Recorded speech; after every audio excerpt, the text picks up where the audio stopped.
এয়া তুলুমণি দুৱাৰাৰ পৰিয়াল। কেইদিনমান আগলৈকে এওঁলোকে কোনেও ভবা নাছিল যে অকস্মাতে অহা বানে এওঁলোকৰ সমগ্ৰ পৰিয়ালটোক শেষ কৰি পেলাব।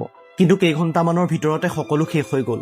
ৰাতিপুৱা যিখন ঘৰত সকলোৱে একেলগে চাহ খাইছিল, সন্ধিয়া সেইখন ঘৰ নদীৰ উন্মুক্ত পানীত অদৃশ্য হৈ গ'ল। অসমত এইবাৰ অকস্মাতে অহা বানে বহু মানুহৰ জীৱন শেষ কৰি পেলালে। বৰ্তমানলৈকে 30জনতকৈও অধিক মানুহে এই বানত প্ৰাণ হেৰুৱাইছে আৰু 5 লাখতকৈও অধিক মানুহ ক্ষতিগ্ৰস্ত হৈছে। আটাইতকৈ বেছি ক্ষতিগ্ৰস্ত হোৱা জিলাৰ ভিতৰত শিৱসাগৰ অন্যতম। শিৱসাগৰত অকলেই 13জন মানুহৰ মৃত্যু হৈছে। আৰু এতিয়া শিৱসাগৰ, চৰাইদেউ, যোৰহাট, গোলাঘাট জিলাৰ বহুত মানুহে নিজৰ ঘৰ এৰি ৰিলিফ কেম্পত আশ্ৰয় ল'ব লগা হৈছে। আৰু কোনোবাই নিজৰ সন্তানক আৰু কোনোবাই নিজৰ পিতৃ মাতৃক বিচাৰি হাবাথুৰি খাই ফুৰিছে। অসমৰ মুখ্যমন্ত্ৰীৰ মতে 50জনতকৈ অধিক মানুহ বৰ্তমানো নিৰুদ্দেশ। আছাম ষ্টেট ডিজাষ্টাৰ মেনেজমেণ্ট অথৰিটিৰ মতে 2022 চনত 181জন মানুহ, 2023 চনত 18জন মানুহ, 2024 চনত 110জন মানুহ, 25 চনত 25জন মানুহ আৰু 26 চনত বৰ্তমানলৈকে 31জন মানুহে এই বানপানীত নিজৰ প্ৰাণ হেৰুৱাইছে। কিন্তু আটাইতকৈ ডাঙৰ কথাটো, প্ৰতি বছৰে এই বান হয় কিয়? কিয় অসমৰ মানুহে প্ৰতি বছৰে এই একেই দুখ সহ্য কৰিব লগা হয়? আপোনালোকে নিশ্চয় ভাবিছে যে পাহাৰত হোৱা বৰষুণৰ বাবেই প্ৰতি বছৰে এই বান হয়। কিন্তু এয়া সম্পূৰ্ণ সত্য নহয়। কাৰণ পৃথিৱীৰ অন্যান্য ঠাইত অসমতকৈও বেছি বৰষুণ হয়, কিন্তু সেই ঠাইবোৰত অসমৰ দৰে বান নহয়।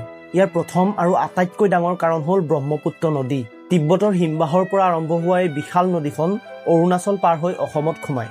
বৰষুণৰ বতৰত পাহাৰৰ পৰা অহা শিল বালিৰ লগতে কোটি কোটি টন পানী ব্ৰহ্মপুত্ৰত মিলি যায়। আৰু ব্ৰহ্মপুত্ৰৰ বুকুত এই বছৰ বছৰ ধৰি বালি শিল জমা হোৱাৰ বাবে ব্ৰহ্মপুত্ৰৰ বুকুখন বাম হৈ গৈছে। ফলত একেই পৰিমাণৰ পানী প্ৰতি বছৰে অহাৰ বাবে ব্ৰহ্মপুত্ৰৰ বুকুত এই পানী ধৰি ৰাখিব পৰা নাযায় আৰু সেইবাবে কিনাৰৰ গাঁও চহৰবোৰত এই পানী বিয়পি পৰে।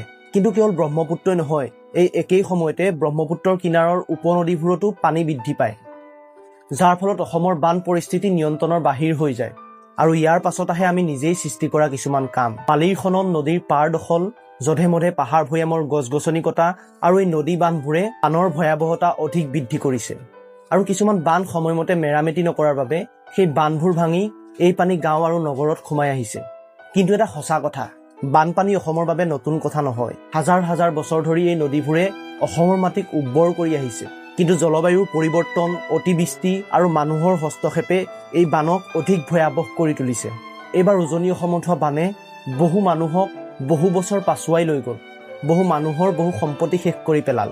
কিন্তু আটাইতকৈ পৰিতাপৰ কথাটো, এই বিজ্ঞানৰ যুগতো কোনো মানুহেই আগতীয়াকৈ এই বানৰ আগজাননী নেপালে, যাৰ ফলত বহু মানুহৰ সকলো শেষ হৈ গ'ল।